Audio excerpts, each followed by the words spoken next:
Venkateswara gold తాకట్టులో ఉన్న మీ బంగారాన్ని విడిపించి కొనబడును.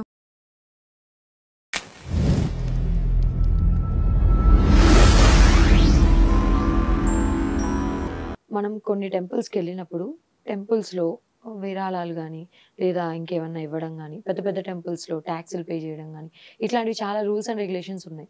సో హిందువులు టెంపుల్కి వెళ్తున్నప్పుడు ఆ ట్యాక్స్ పే చేసే అమౌంట్ ఏదైతే ఉందో అది హిందువులకే ఖర్చు పెట్టడానికి జరుగుతుందా లేదా ఆ అమౌంట్ ఎటుపోతుంది? మేడం మనం ఏ టెంపుల్కి వెళ్ళినా ఎండోమెంట్స్ డిపార్ట్మెంట్కి వెళ్తుంది మేడం. ఎండోమెంట్స్ డిపార్ట్మెంట్ అనేది గవర్నమెంట్లో ఒక వింగ్. ఓకే. ఆ వింగ్కు అన్ని హిందూ దేవస్థానాలు కూడా 13% 14% పర్సంటేజ్ ఉంది. ఆ పర్సంటేజ్ కలెక్ట్ చేస్తాయి, తిరిగి ఆ ఫండ్ను మళ్ళీ ఆ దేవస్థానాలకే ఇస్తాయి. ఓకే.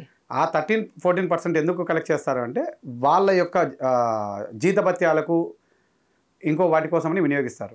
మన దేవస్థానాలలో నుంచి తీసుకొని ఇతర మతాలకు ఇతర కులాలకు ఇస్తారు అన్నది పూర్తిగా నిజమని నేను అంగీకరించను.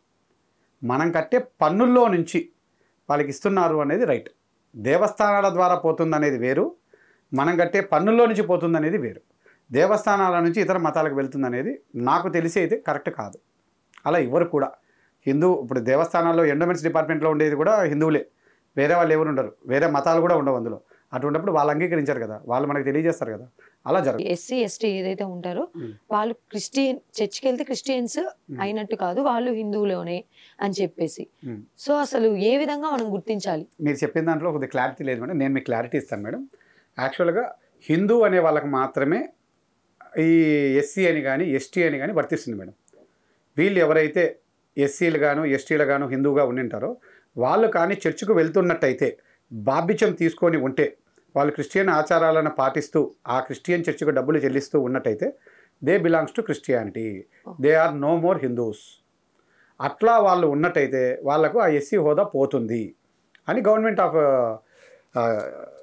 ఆఫ్ ఏపీ ఎప్పుడో రాజ్యాంగము చెప్పింది, గవర్నమెంట్ చెప్పింది, అయితే అమలు చేయలేదు. అది ఇప్పుడు సుప్రీంకోర్టు చెప్పింది. చెప్పినా కూడా అమలు అవుతుందా లేదా అనేది సందేహమే. ఎందుకు సందేహమే అంటే వీళ్ళు అపోజ్ చేయలేరు, కానీ తీసేది ఎవరు? వాళ్ళ నిజంగా చెప్పాలి అంటే వాళ్ళు ఈ భారతదేశంలో ఉన్న హిందువులను మోసం చేశారు.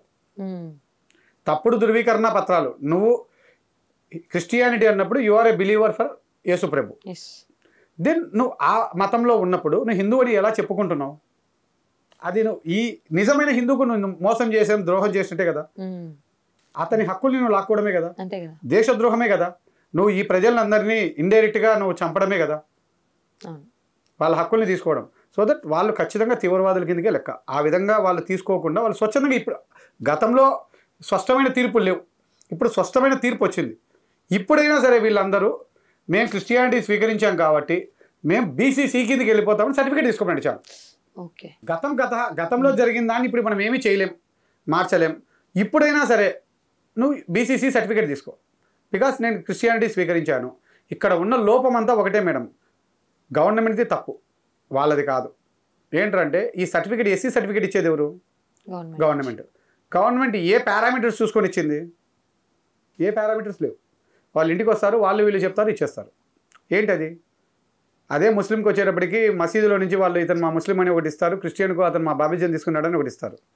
కానీ హిందువులకు వచ్చేటప్పటికి ఆ సిస్టమ్ లేకపోవడంతో హిందుత్వాన్ని ఆడుకునే ఐకమత్యము ఇంకోటి లేకపోవడం వల్ల వాళ్ళు హిందువులని చెప్పుకుంటూ రిజర్వేషన్ తీసుకుంటూ చర్చిలకు పోయి డబ్బులు ఇచ్చారు. అది తప్పు, అది ముమ్మాటికి తప్పే. సార్ అదేవిధంగా ఈ హిందువులందరినీ కూడా ఇప్పుడు ముస్లిమ్స్ అయితే వాళ్ళ గ్రంథాన్ని అనుసరిస్తారు, క్రిస్టియన్స్ కూడా అలానే హిందువులందరినీ కూడా ఏకం చేసే ఏదైనా గ్రంథం ఉందంటారా? అంటే ఇప్పటి వరకు లేదు, అది రాసుకోవాల్సిన అవసరం ఉంది. గ్రంథం అంటే దేవుడే రాశాడు అనేది ఏం లేదు మేడం. ఇక్కడ ఎవరు ఏది చెప్పినా ఏ దానికి సైంటిఫిక్ రీజన్స్ ఉండవు, ఏది ప్రూఫ్ ఉండదు. ఇప్పుడు మీరు బైబిల్ రాసింది యేసుప్రభు కాదు, యేసుప్రభు చెప్పిన తర్వాత ఆయన శిష్యులు ఎవరైతే ఉన్నారో వాళ్ళు రాశారు. ఓకే. అది వాళ్ళ బిలీవ్నెస్. రాశారా రాయలేదా అంటే ఎవరికి తెలియదు, వాళ్ళు ఏదో ఆచరిస్తున్నారు, దాంట్లో ఎన్నో మార్పులు చేర్పులు చేసుకున్నారు, ఇప్పటికీ జరుగుతూ ఉన్నాయి, ఎన్నో మార్పులు జరుగుతూ వచ్చాయి. అట్లే ఖురాన్ కూడా పలానా వాళ్ళు రాశారు పలానా వాళ్ళు చెప్పారు అనేది ఏమి ఉండదు మేడం.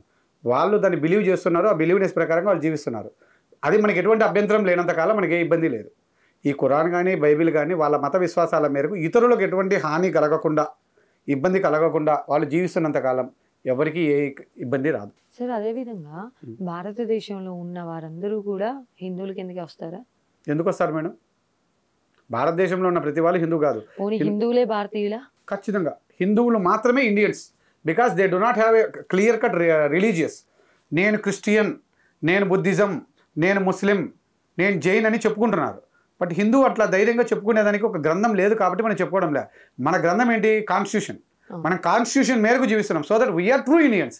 ఆ ఇండియన్స్కి మాత్రమే ఈ రిజర్వేషన్, ఈ ఫలాలు, వీళ్ళకి కాదు. వీళ్ళు ఇప్పుడు ఏవైతే తీసుకుంటున్నారో వీళ్ళు దొంగచాటుగా తీసుకుంటున్నారు. ఈ దొంగచాటుగా ఇచ్చింది కూడా మన ప్రభుత్వాలే. దేవాలయాల్లో ప్రజలకు ఏ విధమైన హక్కులు ఉంటాయి, లైక్ హిందువులకు కానీ? మేడం హక్కులు అనే పదంలో ఇక్కడ ఏంటంటే మేడం, దేవాలయాలు ఎవరి సొత్తు కాదు, గవర్నమెంట్ సొత్తు. ఎందుకు గవర్నమెంట్ సొత్తు అయిందంటే, ఇప్పుడు నాకే సొంతంగా దేవాలయం ఉంది మేడం, అది నా సొంతం. ఓకే. సో దట్ గవర్నమెంట్ అక్కడ ఇన్వాల్వ్ అవ్వదు. నేను ప్రజలను కూడా రాణించుకోను. సో దట్ నేను హ్యాపీగా ఉంటా. కొన్ని దేవస్థానాలలో ప్రజల్ని రాణించుకుంటారు. ప్రజల్ని రాణించుకున్నప్పుడు అది పబ్లిక్ అవుతుంది. ఎప్పుడైతే పబ్లిక్ అవుతుందో అక్కడ ఏదైనా మేము విరాళాలు ఇచ్చినాము, మేము అది ఇచ్చినాము, మేము ఇది ఇచ్చినామని ఎంటర్ అవుతారు. కాబట్టి అక్కడ ఘర్షణలు వస్తాయి. కాబట్టి ఈ ఎండోమెంట్స్ ఎంటర్ అవుతారు.